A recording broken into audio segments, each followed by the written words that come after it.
going to do my best to try to be as quiet as possible. The baby is asleep. Just finished feeding him after doing cardio, as you could see, and my other son's upstairs. But I came up with this brilliant idea as usual, as I was in the middle of doing a voice record to a client, that I so seriously distracted myself. I was in the middle of a thought and I was like, oh my God, I got to make this into a video and whatever. But I'm always talking to people about being present, being in the moment. And I did a video just recently about being with your feelings and not eating yourself into something that's just going to make it 2 times worse the problem, and now you have the food issue, but you still have the problem at hand.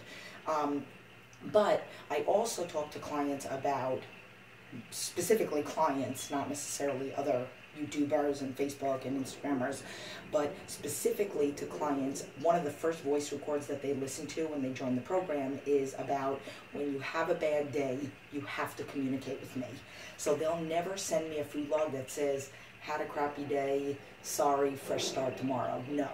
You have to identify and acknowledge if you have a bad day. Number one, because I've been there. I've been in hyperfocus. I've driven to eat bad food and whatever.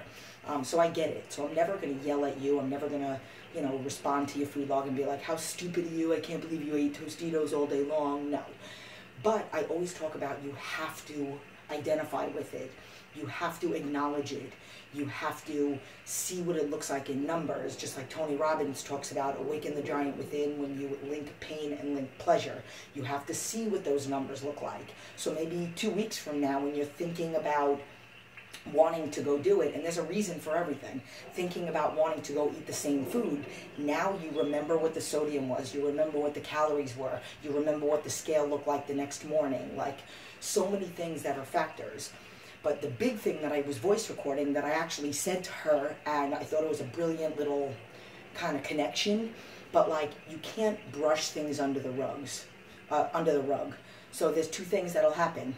Number one, you keep brushing things under the rug and eventually it'll raise, and then you're smashed in the ceiling and you feel like compacted. And that's a metaphor, but that's literally how you feel. You keep brushing things under the rug. You're not dealing with it. It's not really going under the rug, and it's only so long that it's going to be able to stay there before you feel like you have this 1,000-pound weight on your shoulder, or like you're being crushed in between the rug and the ceiling. Or you keep brushing it under the rug and eventually it's going to start spilling out. So let's just say the rug doesn't raise to the ceiling.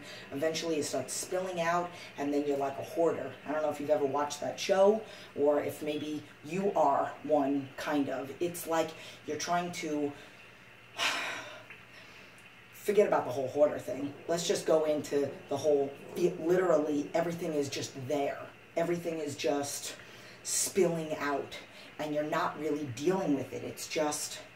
So, like, part of the reason why it even came up was not only about brushing things under the rug and you're feeling a certain way, it's about, let's say, this particular client, there was some sadness, but there wasn't any identification as to what the sadness was.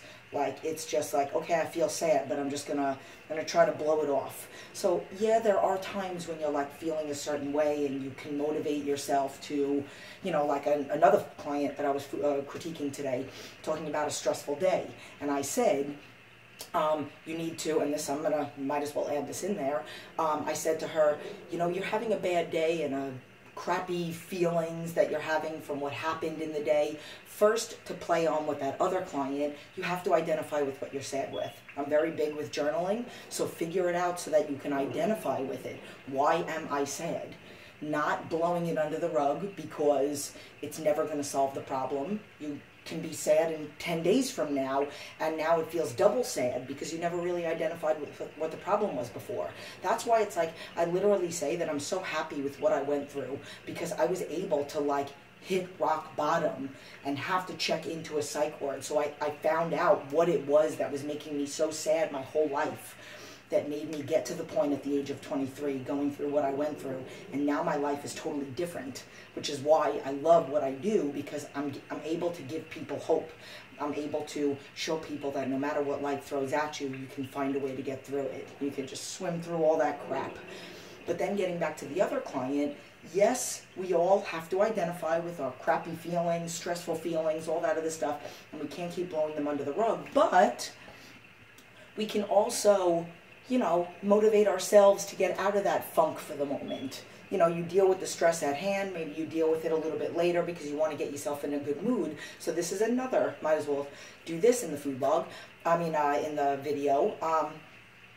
You want to motivate yourself. So, you know, I was doing it, and I gave her this example. So she had a really bad day. She got her workout in. So I acknowledged that. I said, you got to give yourself some credit. You actually went to the gym, even if you weren't happy with your numbers. You went to the gym. You worked out. You did cardio afterwards. Like, pat yourself on the back. Geez, so many people would have been like, I had a crappy day, I'm just going to go home. Whether they went home and ate bad or they just went home and did nothing. Like, you went to the gym. But before that, like when you're having this stressful day and you know you're about to try to do something that's good, try to get in a good workout, try to work out your legs because maybe that's the area, body part, like for me particular. So like, I think everything is all about energy. And I believe that everything is all about being, that's why I talk about affirmations. So I told this particular client of mine, I said, you know, when you're having days like that, stop for a moment. You're about to go into the gym, and before you want to take it out on the weights, but you got to give yourself a little oomph. Music is energy. So sit in your car, look at yourself in the mirror, pretend like you're on the phone so people don't think that you're psycho. Maybe put your phone to your ear, but meanwhile you're looking at your rearview mirror and you're like, Stacy girl, you're going to kill it. But meanwhile, you're like totally giving yourself affirmations. Nobody knows that.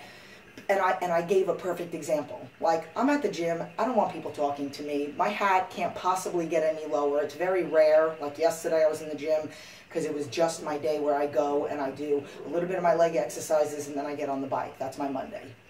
But usually when I'm training, I got my hat here, I got my beats, which are new for me, and sometimes I got my hood, and it's like I can't possibly get any more, like, get away from me. But I don't mind if a few people come say hi to me. But somebody actually, I was right at the end of the workout. My leg days are so long, big workout. So I'm getting towards the end of it. I got a few more sets of something, and I'm like, I'm dying. I'm going to get in my reps. I'm going to do what I'm supposed to be doing. But like somebody comes up to me and he's like, hey, I don't want to interrupt your workout because you look like you're somebody who doesn't want to be interrupted. And I said, thank you. And he was a real sweet guy. And he's like, I've been doing this for a while. He's like, I've been a bodybuilder. I've done martial arts and whatever. And he's like, but I've been watching you for years. And he's like, your genetics, which, you know, I know what he means by it. Like, this is not, you can't just say that this is from genetics. This is hard work. And I say that in a very humble way. But, so he says to me, he's like, you know, you could tell you work hard. I haven't seen anybody with your frame and your work ethic, which I love because I pride myself on my work ethic.